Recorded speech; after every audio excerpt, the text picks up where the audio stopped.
एक बार दो आदमी एक मंदिर के पास बैठे गपशप कर रहे थे। वहां अंधेरा छा रहा था और बादल मंडरा रहे थे। थोड़ी देर में वहां एक आदमी आया और वो भी उन दोनों के साथ बैठकर गपशप करने लगा। कुछ देर बाद वो आदमी बोला उसे बहुत भूख लग रही है। उन दोनों को भी भूख लगने लगी थी। पहला आदमी बोला मेरे पास 3 रोटी हैं। दूसरा बोला मेरे पास 5 रोटी हैं। हम तीनों मिल बांट कर खा लेते हैं। उसके बाद सवाल आया कि 8 3 + 5 रोटी 3 आदमियों में कैसे बांट पाएंगे।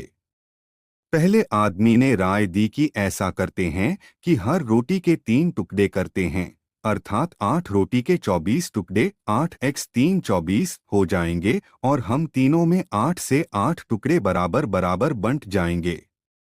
तीनों को उसकी राय अच्छी लगी और 8 रोटी के 24 टुकड़े करके प्रत्येक ने 8 से 8 रोटी के टुकड़े खाकर भूख शांत की और फिर बारिश के कारण मंदिर के प्रांगण में ही सो गए।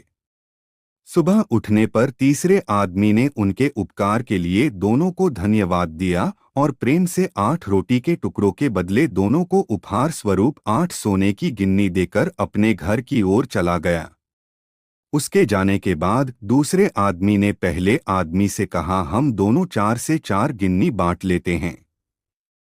पहला आदमी बोला नहीं, मेरी 3 रोटी थी और तुम्हारी 5 रोटी थी, आठ मैं 3 गिन्नी लूंगा, तुम्हें 5 गिन्नी रखनी होगी। इस पर दोनों में बहस होने लगी। इसके बाद वे दोनों समाधान के लिए मंदिर के पुजारी के पास गए और उन्हें समस्या बताई तथा समाधान के लिए प्रार्थना की। पुजारी भी असमंजस में पड़ गया। दोनों दूसरे को ज्यादा देने के लिए लड़ रहे हैं। पुजारी ने कहा तुम लोग ये 8 गिन्नियां मेरे पास छोड़ जाओ और मुझे सोचने का समय दो, मैं कल सवेरे जवाब दे पाऊंगा। पुजारी को दिल में वैसे तो दूसरे आदमी की 3 से 5 की बात ठीक लग रही थी, पर फिर भी वह गहराई से सोचते सोचते गहरी नींद में सो गया। कुछ देर बाद उसके सपने में भगवान प्रकट हुए तो पुजारी ने सब बातें बताई और न्यायिक मार्गदर्शन के लिए प्रार्थना की और बताया कि मेरे ख्याल से 3 से 5 बंटवारा ही उचित लगता है। भगवान मुस्कुराकर बोले नहीं, पहले आदमी को 1 गिन्नी मिलनी चाहिए और दूसरे आदमी को 7 गिन्नी मिलनी चाहिए। भगवान की बात सुनकर पुजारी अचंभित हो गया और अचरज से पूछा प्रभु ऐसा कैसे।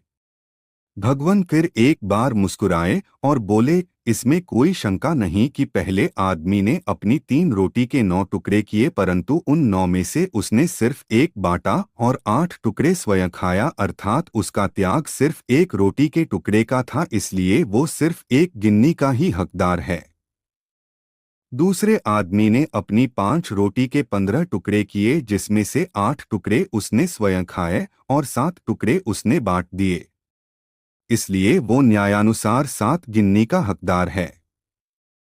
ये ही मेरा गणित है और ये ही मेरा न्याय है। ईश्वर की न्याय का सटीक विश्लेषण सुनकर पुजारी नतमस्तक हो गया। इस कहानी का सार ये ही है कि हमारी वस्तुस्थिति को देखने की, समझने की दृष्टि और ईश्वर का दृष्टिकोण एकदम भिन्न है। हम ईश्वरीय न्यायलीला को जानने समझने में सर्वथा अज्ञानी हैं। हम अपने त्याग का गुणगान करते हैं, परंतु ईश्वर हमारे त्याग की तुलना हमारे सामर्थ्य एवं भोग तौर यथोचित निर्णय करते हैं। यह महत्वपूर्ण नहीं है कि हम कितने धन संपन्न हैं, महत्वपूर्ण यही है कि हमारे सेवाभाव कार्य में त्याग कितना है। जय जय सियाराम। राधे राधे। जय Shri Krishna ji. Very good morning जी दोस्तों, वीडियो कैसी लगी कमेंट में ज़रूर बताएं, साथ ही वीडियो को लाइक शेयर ज़रूर करें। अगर चैनल पर नए हो तो चैनल को सब्सक्राइब ज़रूर करें।